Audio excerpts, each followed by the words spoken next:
നമസ്കാരം.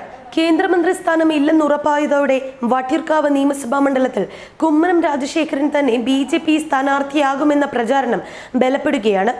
ലോക്സഭയിലെ പരാജയത്തിന്റെ ക്ഷീണം ഉപതെരഞ്ഞെടുപ്പിൽ തീർക്കാനാകുമെന്നാണ് BJP പ്രതീക്ഷിക്കുന്നത്. കുമ്മനം രാജശേഖരൻ തന്നെ സ്ഥാനാർത്ഥിയായാൽ വിജയം ഉറപ്പിക്കാനാകുമെന്നാണ് പാർട്ടി കണക്കുകൂട്ടൽ. കെ മുരളീധരൻ വടകരയിൽ നിന്നും പാർലമെന്റിലേക്ക് തെരഞ്ഞെടുക്കപ്പെട്ടതോടെ സംസ്ഥാനത്തെ രാഷ്ട്രീയ കേന്ദ്രങ്ങളുടെ ശ്രദ്ധ വട്ടിയൂർക്കാവ് മണ്ഡലത്തിലേക്ക് തിരിഞ്ഞിരിക്കുകയാണ്. കെ മുരളീധരൻ കഴിഞ്ഞ തവണ കുമ്മനം രാജശേഖരനേക്കാൾ 7622 വോട്ടുകൾ കൂടുതൽ നേടിയായിരുന്നു നിയമസഭയിലേക്ക് എത്തിയത്. കെ മുരളീധരൻ അന്ന് നേടിയത് 51,322 വോട്ടുകളും. തൊട്ടടുത്ത എതിർ സ്ഥാനാർത്ഥിയായിരുന്ന BJPയുടെ കുമ്മനം രാജശേഖരൻ 43,700 വോട്ടുകൾ നേടി. 40,441 വോട്ടുകളുമായി CPMന്റെ TN സീമ മൂന്നാം സ്ഥാനം കൊണ്ട് തൃപ്തിപ്പെടേണ്ടി വന്നിരുന്നു. എന്നാൽ ലോക്സഭാ തെരഞ്ഞെടുപ്പിൽ തന്റെ വോട്ട് ഷെയർ വർദ്ധിപ്പിക്കുന്ന പ്രകടനമാണ് കുമ്മനം വട്ടിയൂർക്കാവിൽ കാഴ്ചവെച്ചത്. മുന്നിലെത്താനായില്ലെങ്കിലും കോൺഗ്രസ് സ്ഥാനാർത്ഥിയുടെ ഭൂരിപക്ഷം 2,836 വോട്ടുകളാക്കി കുറയ്ക്കാൻ കുമ്മനത്തിന് കഴിഞ്ഞു. ശശി തരൂർ 53,545 വോട്ടുകൾ വട്ടിയൂർക്കാവിൽ നേടിയപ്പോൾ കുമ്മനം 50,709 വോട്ടുകളുമായി തൊട്ടുപിന്നിലെത്തി. നിയമസഭാ തെരഞ്ഞെടുപ്പിനേക്കാൾ വോട്ടുകൾ രണ്ട് പാർട്ടികളും നേടിയപ്പോൾ ഇടതുപക്ഷം 40,000-ൽ നിന്നും കൂപ്പുകുത്തി. ലോക്സഭാ തെരഞ്ഞെടുപ്പിലെ കോൺഗ്രസ് തരംഗം നിയമസഭാ തെരഞ്ഞെടുപ്പിൽ പ്രതിഫലിക്കില്ലെന്നും ലോക്സഭാ തെരഞ്ഞെടുപ്പ് പ്രചാരണത്തിന്റെ ഗുണം കൂടി കുമ്മനം രാജശേഖരന് ഉപതെരഞ്ഞെടുപ്പിൽ ലഭിക്കുമെന്നുമാണ് BJP വിലയിരുത്തുന്നത്.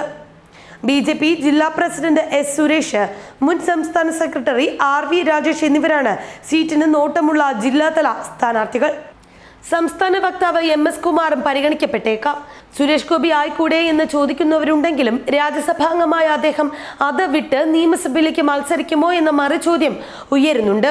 സംസ്ഥാനത്തെ പ്രമുഖ നേതാക്കളെ ആരെയെങ്കിലും ഇറക്കാൻ തീരുമാനിച്ചാൽ സംസ്ഥാന പ്രസിഡന്റ് PS ശ്രീധരൻപിള്ളയുടേതടക്കമുള്ളവരുടെ പേരുകൾ ഉയർന്നേക്കാം. എങ്കിലും നിലവിലെ സാഹചര്യത്തിൽ കുമ്മനം രാജശേഖരൻ എന്ന പേരിന് മുകളിൽ മറ്റൊരു പേര് വയ്ക്കാൻ BJP നേതൃത്വം രണ്ടാമത് ഒന്നുകൂടി ആലോചിക്കും. കെ മുരളീധരന്റെ സിറ്റിംഗ് സീറ്റ് നിലനിർത്തുക എന്ന വെല്ലുവിളിയാണ് UDFന് മുന്നിലുള്ളത്. ലോക്സഭാ തെരഞ്ഞെടുപ്പിൽ വട്ടിയൂർക്കാവിൽ നേടിയ ലീഡ് UDFന്റെ ആത്മവിശ്വാസം കൂട്ടും.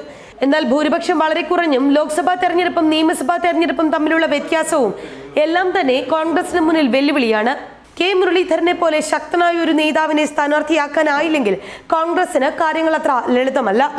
മൂന്ന് മുന്നണികളും സ്ഥാനാർത്ഥിത്വത്തിലേക്ക് ഔദ്യോഗികമായി ഇനിയും കടന്നിട്ടില്ലെങ്കിലും അനൗപചാരിക സംഭാഷണങ്ങളും സ്ഥാനാർത്ഥിത്വത്തിനായുള്ള കരുനീക്കങ്ങളും ശക്തമാണ്. സിറ്റിംഗ് സീറ്റ് എന്ന ആനുകൂല്യവും ലോക്സഭാ തെരഞ്ഞെടുപ്പിലുണ്ടായ മുന്നേറ്റവും മൂലം കോൺഗ്രസിൽ സ്ഥാനാർത്ഥിയാകാൻ വൻ ഇടി തന്നെയാണ് ആരംഭിച്ചിരിക്കുന്നത്. I ഗ്രൂപ്പിലെ മുരളിയുടെ സീറ്റായതിനാൽ തങ്ങളുടെ വിഭാഗത്തിലുള്ള ഒരാൾക്ക് അവകാശപ്പെട്ടതാണെന്ന വിശ്വാസമാണ് അവർക്ക്. N. പീതാംബരക്കുറുപ്പ്, മുരളിയുടെ സഹോദരി കൂടിയായ പത്മജ വേണുഗോപാൽ, K. മോഹൻകുമാർ എന്നിവരുടെ പേരുകൾ മുന്നിലുണ്ട്. A ഗ്രൂപ്പിലെ പ്രമുഖരായ തമ്പാനൂർ രവി, പാലോട് രവി എന്നിവരുടെ പേരുകളും ഉയർന്നു കഴിഞ്ഞു. NSSന് സ്വാധീനമുള്ള മണ്ഡലത്തിൽ സംഘടനയുടെ പിന്തുണയാണ് KPCC നിർവാഹക സമിതി അംഗമായ ശാസ്തമംഗലം മോഹന്റെ സാധ്യത. യുവ നേതാക്കളായ ജ്യോതി വിജയകുമാർ, PS പ്രശാന്ത്, RV രാജേഷ് എന്നിവർക്കായി വാദിക്കുന്നവരും പാർട്ടിയിലുണ്ട്. മുരളി ഒഴിയുന്ന സീറ്റായതിനാൽ അദ്ദേഹത്തിന്റെ അഭിപ്രായത്തിനാകും പാർട്ടി പ്രഥമ പരിഗണന നൽകുക. അതേസമയം 2 ലോക്സഭാ തെരഞ്ഞെടുപ്പിലും നിയമസഭാ തെരഞ്ഞെടുപ്പിലും മൂന്നാം സ്ഥാനത്തേക്ക് പിന്തള്ളപ്പെട്ട മണ്ഡലം എന്നത് തന്നെയാണ് ഇടതുമുന്നണിക്കുള്ള വെല്ലുവിളി. പിണറായി സർക്കാർ കേരളം ഭരിക്കുമ്പോൾ തലസ്ഥാനത്തെ ഏറ്റവും പ്രധാനപ്പെട്ട മണ്ഡലങ്ങളിൽ ഒന്നിൽ രാഷ്ട്രീയമായി നിരന്തരം പിന്തള്ളപ്പെടുന്നുവെന്നത് ഇടതുമുന്നണിയെ വേട്ടയാടുന്നുണ്ട്. ഇത്തവണ ഇടതുമുന്നണി സ്ഥാനാർത്ഥി C. ദിവാകരന് ഇവിടെ ലഭിച്ചത് 29,414 വോട്ടുകൾ മാത്രം. അതുകൊണ്ട് തന്നെ ഉപതെരഞ്ഞെടുപ്പിലെ മികച്ച പ്രകടനം അഭിമാന പ്രശ്നവുമാണ്.